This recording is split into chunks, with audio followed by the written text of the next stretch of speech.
Hi cyberspace! Yeah, here I am. I'm making a video. Yay! Today I wanted to talk to you about children's literature, actually. I think I've mentioned before, my mom, the kids lead at our local Barnes & Noble, which means she kind of runs the kids department.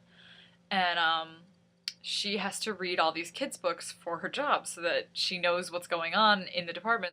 And she always brings these books home, and then I read them so that she has somebody to talk to about them. I have found that a lot of children's literature is actually better than adult literature. I mean, don't get me wrong, I love adult literature. Obviously, I have waxed poetical on both Martin and Rothfuss and so many other people who are amazing, amazing writers of adult fiction. But there's just something to me about kids' literature, the way that they're written, I just love. I love kids' books. But I wanted to talk about two series in particular, or two authors in particular, that I really enjoy.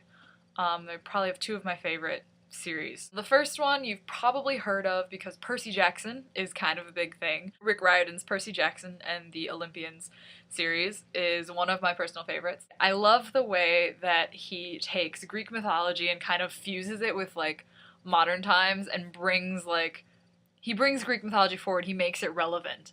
He makes it fun to learn about stuff that happened, 3,000 years ago, or whatever it is. First series is super awesome. There's 5 books, and it's done. And I love pretty much all 5 of them. I mean, when I say that I don't particularly like the second one, that's on a relative scale, because I like all of them. But the first one is my favorite. It's the one where you meet the characters, and I always love doing that. I like meeting characters for the first time. And the characters in Riordan's books are really awesome. I love Percy. The main character is Percy Jackson. I love him. The book, it's first-person point of view Percy, and he's so funny. He's brave, and he's courageous, and he's awesome, and he's super loyal to his friends, and I think that is one of his best qualities. And then Annabeth, his best friend / girlfriend in later books. I don't think I'm spoiling anything by saying that. I love Annabeth because she's so smart. I always like it when there's a character who's like overly intelligent. And then the quest in the first book is probably the best quest that they go on. They have to find Zeus's stolen lightning bolt. And they have to find it in a certain amount of time before the gods start going to war with each other. So there's this huge kind of overhanging doom, but at the same time, it's a very, very small story of these 3 characters who just, go on a quest across the country, and it's so cool to see all these myths kind of brought to the modern world. And it continues that way throughout all 5 books. The myths are brought into the modern world and made relevant. And that's so cool to me. And then the third one is my other favorite. I love the third one because you meet a whole bunch of new characters in the third book. I think you meet Nico in the third one, and Nico is probably my favorite Percy Jackson character. I don't care, he's the son of Hades. I love Nico. He's awesome. And then the 5th book, my mom and my sister have both read it, and they're like, oh, the 5th one's not that great. And I see where they're coming from, because there are moments in it where I'm just like, really? But the huge big battle at the end that ends the series, the war between the gods and the demigods and the titans, which is kind of like the overarching plot of all 5 books, is to me like the best part of the series. I love the big battle at the end. So yeah, it's just a really good series, and he's currently working on the 2nd series of the Percy Jackson story. This one's the Heroes of Olympus. Now that the titans have been defeated, we have a new enemy. Gaia, Mother Earth, is waking from her sleep, and she is going to attempt to take over the world. And we have to stop her because she wants to destroy humanity. This is another one we meet a whole bunch of new characters. The first book, you meet Jason and Piper and Leo. And Piper's annoying. I don't like Piper, and my mom doesn't like Jason. And I'm like, I like Jason. Jason's cool. My mom's like, he's annoying. I'm like, no, Jason's cool. But we both agree that Leo is our favorite new demigod in the 2nd series. Leo is hysterical and witty and clever, and I love Leo. And then in the 2nd book, we meet Hazel and Frank, both of whom are super awesome. And the thing that I really like about this 2nd series is that we go to the Roman side of the world. And I took 4 years of Latin in high school, so I know all about Rome and stuff like that. And it's really cool to me to see this like stuff that I've studied and loved so much kind of be brought into, this series and made relevant too. So that's really cool to me because I love Rome.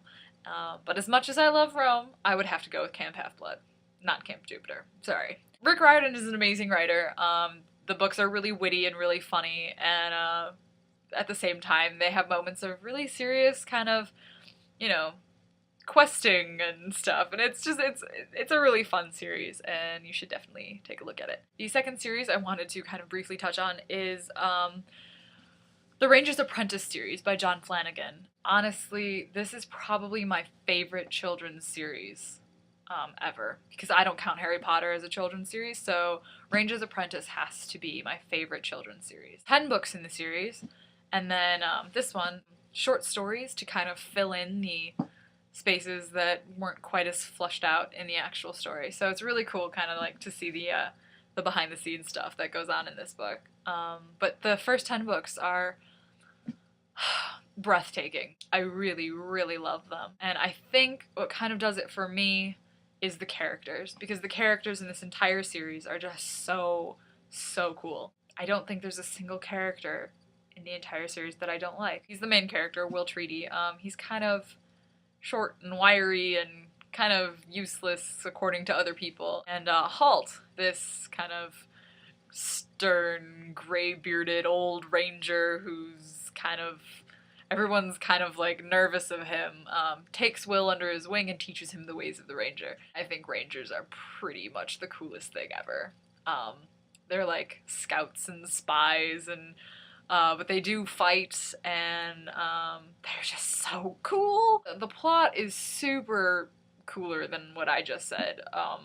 There's some really awesome stuff that happens. My personal favorite book is the fourth one, when Will has to save Skandia, which is this northern country, from an invasion, and he does it pretty much with nothing more than archers.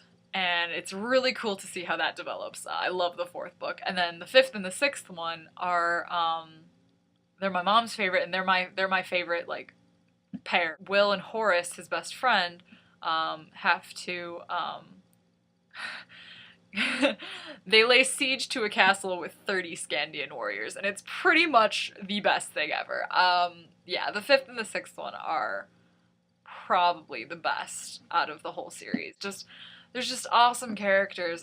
There's Will, who's just witty and wonderful and curious to the point of insanity, but I love him. Horace, his best friend, is extremely brave and so loyal, and he's so much smarter than he seems. People tend to underestimate Horace, but he's actually quite intelligent. Halt, Will's mentor, is hysterically funny. If you can get his dry sense of humor, he's the greatest thing ever. Everybody in these books are just so amazing, and I just love every single character in them. They're just so good. Really awesome stories. Like, just the general story is so good. And I realize I've said that like 15 times, and I'm just kind of repeating myself now, so I'm gonna stop. I hope I kind of gave you some indication of what these books are about and what they have to offer. Now that I've kind of rambled on for longer than I meant to, which seems to always happen when I do book reviews. I'll keep being nerdy, you keep being nerdy, and if I don't see you next week, I'll see you the week after. Bye!